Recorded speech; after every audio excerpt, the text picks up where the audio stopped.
My landlord tried to evict me. Illegally. He sent the notice on a Friday evening.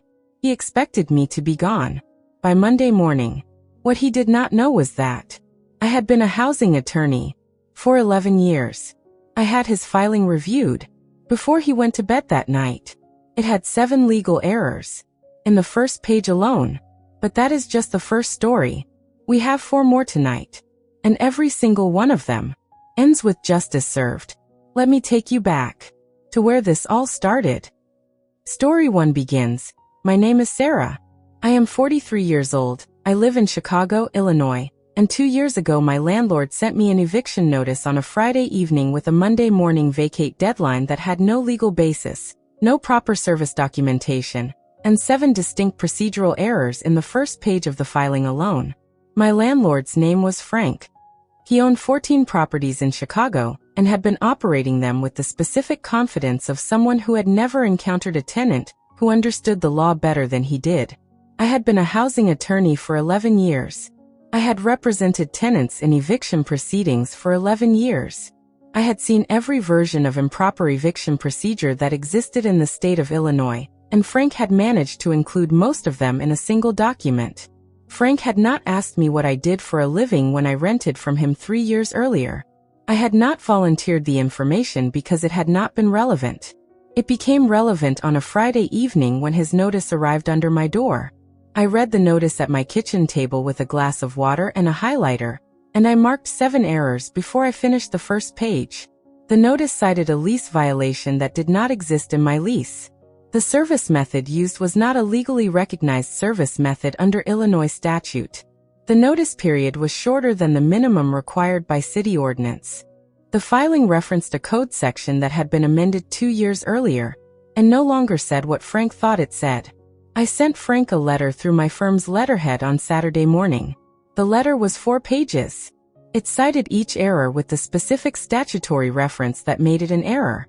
It included a formal demand that the eviction notice be withdrawn and a notice that I would be pursuing the full range of tenant remedies under Chicago's residential landlord and tenant ordinance if he proceeded. Frank called me on Saturday afternoon. He did not sound like a man who had confidently slipped an eviction notice under a door the previous evening. He sounded like a man who was reading a 4-page letter from a housing attorney who had been living in his building for 3 years, and who apparently knew more about his legal obligations than he did. Frank withdrew the notice. I filed complaints with the City of Chicago's Department of Housing and with the State Attorney General's Tenant Protection Division regardless of the withdrawal, because the notice had been sent, and the sending was the problem regardless of whether it had been enforced. The complaints triggered an audit of Frank's other properties. The audit found similar patterns at 3 other properties. Tenants who had received improperly filed notices and had vacated because they had not known they did not have to. Those tenants were identified through the audit and were provided with information about their legal options. 2 of them pursued claims. Both prevailed. Frank's rental license was reviewed, and he was required to complete landlord compliance training before renewing any of his 14 property licenses. I remain in my apartment. My rent has not increased outside of the legally permitted annual adjustment process. Frank uses a property management company now that apparently reviews his filings before they are sent. I think the review is probably a good use of his resources. Update 4 months later. One of the tenants from Frank's other properties contacted me last month. She had received the audit notification and had pursued a claim with the help of a tenant rights organization I had referred her to. Her claim was resolved in her favor last week. She called me to say thank you, and I told her she had done the work and that the thank you belonged to the audit process that had found her. She said the audit had found her because I had filed the complaints. I said the complaints had been necessary regardless of what they produced for other people, and that I was glad they had produced something useful for her. She said she had not known her rights. I said most people did not, and that knowing them was the difference between staying and being displaced, and that the difference mattered enormously. She said she knew that now. I said I was glad she did. Sarah knew the law and used every word of it. But in story 2, the weapon was not legal knowledge. It was a spreadsheet. 3 years of data that one person had been quietly building while everyone else assumed nothing was wrong. Here is what she did with it. My name is Diana. I am 37 years old. I live in Austin, Texas, and 14 months ago, I walked into my company's CEO's office with a printed spreadsheet that was 61 rows long, and that documented 3 years of my work being presented by my manager as his own work in terms specific enough that I had a row for every instance, including the date, the project name, what I had produced, what my manager had presented, and the name of every person present when the presentation had occurred. My manager's name was Craig. He had been my direct supervisor for 3 years, and he had been presenting my analyses, my client proposals, my strategic frameworks, and my research as his own contributions to leadership with a consistency that had begun to feel systematic approximately 4 months after I joined his team. I had started the spreadsheet at month 5, not because I had a plan, because I had learned in a previous job that documentation was the only language that could not be dismissed as subjective, and I had decided that if something was happening that mattered, I would have a record of it when it mattered. For 3 years I had made an entry every time Craig had presented my work as his. 61 entries. Some were small, a slide in a presentation that had originated from my analysis. Some were large, a full client proposal that I had built over 3 weeks that Craig had delivered to a major client and been commended for, and that I had not been mentioned in or invited to.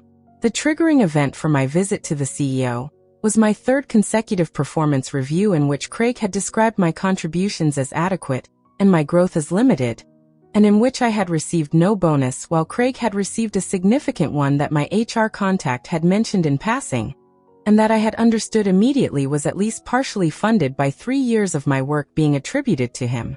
I requested a meeting with the CEO directly. Her name is Margaret and she is direct and fair, and she agreed to meet with me the following week. I brought the spreadsheet. I brought the original files with my metadata. I brought email chains showing my drafts predating Craig's presentations. I brought 3 specific examples that the spreadsheet had flagged as the clearest instances of direct misattribution. Margaret reviewed everything in the meeting. She asked 4 questions. She made 2 calls from her desk while I was present. By the end of the meeting, she had confirmed 2 of my 3 specific examples from her own recollection of the presentations in question. She had been present for both, and she confirmed that the work had been attributed to Craig, and that the attribution had not been challenged because there had been no reason to challenge it before this meeting. Craig was placed on administrative leave the following day. The internal investigation took 3 weeks. The spreadsheet was a significant part of the evidence base. Craig was terminated. I was promoted to the role Craig had occupied. The promotion came with a salary increase that reflected what my contributions had been worth for 3 years, and a formal acknowledgement in writing that the work I had documented had been mine. I have been in the role for 14 months. Margaret told me in my most recent review that I was exactly who she had hoped I would be in the position. I thanked her and I thought about 61 rows of a spreadsheet that I had started at month 5, because I had learned in a previous job to document things, and about how documentation had been the difference between having proof and having a story, and about how proof was the thing that had changed everything. Update 3 months later. 2 members of my previous team have been promoted in the 3 months since I took Craig's role. Both of them are people Craig had described in reviews as limited. Both of them have been anything but limited in the months since he left. One of them told me last month that she had started keeping a spreadsheet of her own contributions since Craig's situation, and that she wanted to make sure she always had a record. I told her that was exactly the right instinct, and that documentation was not paranoia, it was professional self-preservation, and that the difference between those 2 things was important to understand. She said Craig's situation had taught her that. I said I was sorry it had taken Craig's situation to teach it, and that I wished I had said it to everyone on the team 3 years earlier. She said I was saying it now. I said I was. Diana built her case. 1 row at a time. Over 3 years. But story 3 did not take 3 years. It took 1 phone call. 1 phone call that my neighbor did not know I was on. And it changed everything about how our street operated from that day forward. Here is what happened. My name is Kevin. I am 44 years old. I live in Portland, Oregon, and 16 months ago I discovered that my neighbor had been filing complaints against me with our city's code enforcement office, our neighborhood association, and our local police non-emergency line for 2 years, and that I was not the first person she had done this to, I was the 7th. My neighbor's name is Barbara. She is 69 years old, retired, and had apparently decided at some point in her retirement that the management of her immediate environment was her primary occupation, and that new arrivals to our street were her specific area of responsibility. I had moved onto the street 2 years earlier. The complaints had begun within my first month. A complaint about my recycling bin placement. A complaint about my outdoor lighting. A complaint about a guest who had parked in a way Barbara had found objectionable. I had addressed each complaint because addressing complaints felt like the right response to being new somewhere. What I had not known was that Barbara was filing the same categories of complaints about me with 3 different agencies simultaneously: code enforcement, the neighborhood association, and the police non-emergency line, amplifying a single objection into 3 separate official processes. I found out the full picture when I attended a neighborhood association meeting and introduced myself, and was approached afterward by 4 different neighbors who all said variations of the same thing, that they had gone through something similar when they had moved onto the street, and that Barbara had been doing it for years. I spent 3 weeks gathering information. Every neighbor who had been targeted was willing to document their experience. I compiled everything: dates, complaint descriptions, agencies contacted, outcomes, into a single submission to the city's ombudsman office, to the neighborhood association board, and to the police department's non-emergency lines supervisory office. The submission was 42 pages. It documented a pattern of complaint filing that spanned 7 residents over 6 years, involved 3 separate agencies, and had collectively consumed an estimated significant amount of official response time, and had caused each of the 7 residents documented disruption during their first months on the street. Barbara received formal notifications from all 3 agencies. The city's ombudsman office opened a review. The neighborhood association revised its complaint submission policy to require a cooling-off period and documentation review before complaints were processed. The police department's supervisory office noted Barbara's complaint history in her file. Barbara has not filed a complaint about me or any other resident since the submission. The street has been, in the 16 months since, unremarkably normal in the specific wonderful way of a street, where people are allowed to put their recycling bins where they put them without official intervention. Update: 4 months later. A new family moved onto our street last month. Young couple, 2 small children, a dog. They had boxes on their porch for a week while they settled in. I watched for any sign of complaint activity from Barbara's direction. There was none. On day 8, the new family's dog was loose briefly in the front garden. Barbara came out of her house. I watched from my window. She walked to the edge of her property. She looked at the dog. She went back inside. No call. No complaint. No agency notification. I exhaled in a way I had not been aware I was holding. I think that is exactly how it should be. I will have a welcome conversation with them soon. I will not mention Barbara unless it becomes necessary. It has not been necessary for 16 months, and I hope it does not become necessary again. Kevin organized an entire street. But story 4 is about someone who worked completely alone for 8 months, building something so precise that when she used it, it was over in 40 minutes. Here is what she built and what she did with it. My name is Michelle. I am 39 years old.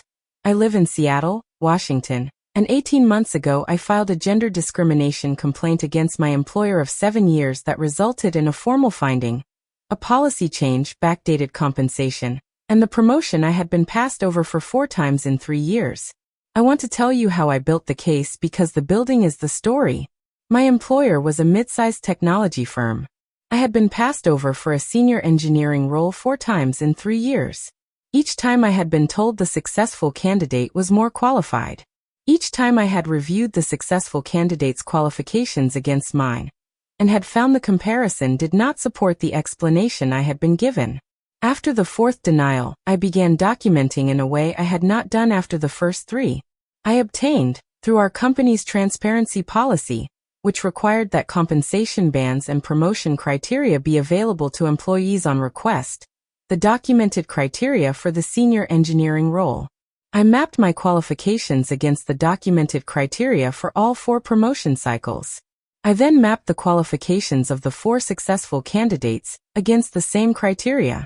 The result of this mapping was a document that showed that in 3 of the 4 promotion cycles, I had met more of the documented criteria than the successful candidate.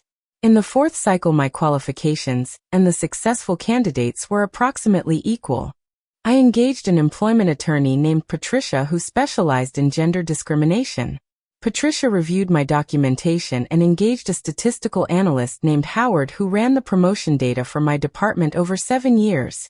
Every promotion decision, the candidates, their qualifications, the outcomes, and the gender breakdown. Howard's analysis found a statistically significant pattern in which male candidates were promoted at a rate that was not explained by qualification differences alone. The analysis covered 64 promotion decisions over 7 years. Patricia filed a formal complaint with the Equal Employment Opportunity Commission and with the state's Human Rights Commission simultaneously. My employer's legal team responded within a week. The internal investigation took 2 months. The finding was that the promotion process in my department had contained systemic bias that was not intentional, but was documented and had produced outcomes that were not defensible under employment law. My promotion was made effective immediately. The backdated compensation covered 3 years of the salary differential I would have received in the senior role. The company revised its promotion process to include blind review panels and standardized scoring against documented criteria. Patricia described the policy change as the most meaningful outcome because it addressed the pattern rather than just my specific situation. I have been in the senior role for 18 months. The promotion process revision has been in place for the same period. 3 of my female colleagues have been promoted under the revised process. I do not know if they would have been promoted under the old process. I know the old process was not designed to find out. Update 4 months later. Howard's statistical analysis was published last month in a human resources industry journal as an anonymized case study in identifying systemic promotion bias. Patricia sent me the journal link and said the publication was the last form the case was going to take, and that she was proud of how it had been handled. I read the case study twice. It described what Howard had found and what the finding had produced in terms that were precise and useful, and that might help someone else build the same kind of case somewhere else. I thought about the 4 denials and the 3 years and the transparency policy that had given me access to the criteria, and about Patricia and Howard, and about a document I had built at my kitchen table on evenings and weekends, and about what documentation had made possible, and I thought that making something useful for someone else is one of the better outcomes available when something has been done to you that was wrong. Michelle changed company policy for everyone who came after her. And our final story tonight. Story 5 is about someone who changed something too. But he did not use an attorney, or a spreadsheet or a complaint. He used a voicemail. One voicemail. Saved for 3 years. Here is what he did with it. My name is Robert. I am 48 years old. I live in Denver, Colorado. And 3 years ago I was forced out of the company I had co-founded by my business partner through a series of actions that were aggressive, partially fraudulent, and ultimately successful in removing me from a business I had spent 6 years building. I want to tell you about the voicemail first because it is the center of everything that followed. 1 week before my forced departure, my business partner, his name is Marcus, had left me a voicemail from his personal phone in which he had described, in specific and incriminating terms, his plan to acquire my equity share at below market value through a manufactured dispute about my performance that he had been engineering for several months. He had left this voicemail believing he was leaving it for a colleague who would be sympathetic to his plan and who would participate in its execution. He had misdirected the voicemail to my number instead of the number he had intended. He had not realized his error. I listened to the voicemail 3 times. I saved it to 3 separate backup locations. I said nothing about it for 3 years. I want to explain the 3 years because they were intentional rather than passive. I had consulted an attorney named Patricia, who had told me the voicemail was evidence of potential fraud, and that its value as evidence would be highest if Marcus used the fraudulent plan described in it to its conclusion rather than if I revealed it prematurely, and gave him the opportunity to construct an alternative narrative. I had decided Patricia was right. I had allowed the forced departure to proceed. I had accepted the below-market equity buyout with a written objection that Patricia had advised me to file, and that created a legal record of my position without revealing what I knew. I had spent 3 years building a different company, a competing firm in the same industry that had, by the end of year 3, become the larger of the two businesses. Marcus had watched this happen from the other side of the industry, and had apparently not connected it to anything other than my professional capability. 3 years after the forced departure, Marcus's company sought a significant investment from a private equity firm. The due diligence process for private equity investment is thorough. It includes a review of the company's founding history, equity structure, and any disputes in its history. Patricia submitted the voicemail and our full documentation of the forced departure process to the private equity firm's legal team as part of a notification that we believed relevant to their due diligence. The private equity investment did not proceed. The private equity firm's legal team's findings triggered a review by the firm's existing investors who had not known the circumstances of my departure. The review produced consequences for Marcus that I will not detail entirely except to say that they were significant and financial, and that the voicemail Marcus had accidentally sent me 3 years earlier was at the center of all of them. I did not do anything to Marcus. I preserved evidence, I allowed a process to complete, and I provided accurate information to people who had a right to have it at the moment they were most positioned to act on it. The timing was Patricia's strategy and it was correct. My company is doing well. Marcus's company has restructured under new management. I have thought many times about a misdirected voicemail, and about the 3 years of patience that made it useful, and about what patience actually is when it is strategic rather than passive. I think patience is sometimes the most precise tool available, and that using it correctly requires knowing what you are waiting for, and why the waiting is necessary. And I knew both of those things for 3 years and I waited, and the waiting was worth it. Update: 4 months later. Patricia called me last month to tell me that Marcus's company had completed its restructuring, and that the new management had reached out through legal channels to discuss whether there were any outstanding matters between us that they should be aware of. Patricia responded on my behalf that there were none. The equity buyout had been completed and my objection noted, and the voicemail had served its purpose in the due diligence process, and I had no further claims. The new management thanked her for the clarity. Marcus is not involved in the restructured company.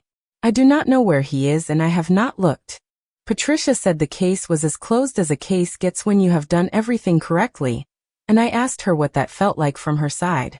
She said it felt like the right outcome arrived at through the right process, and that was the best available feeling in her work.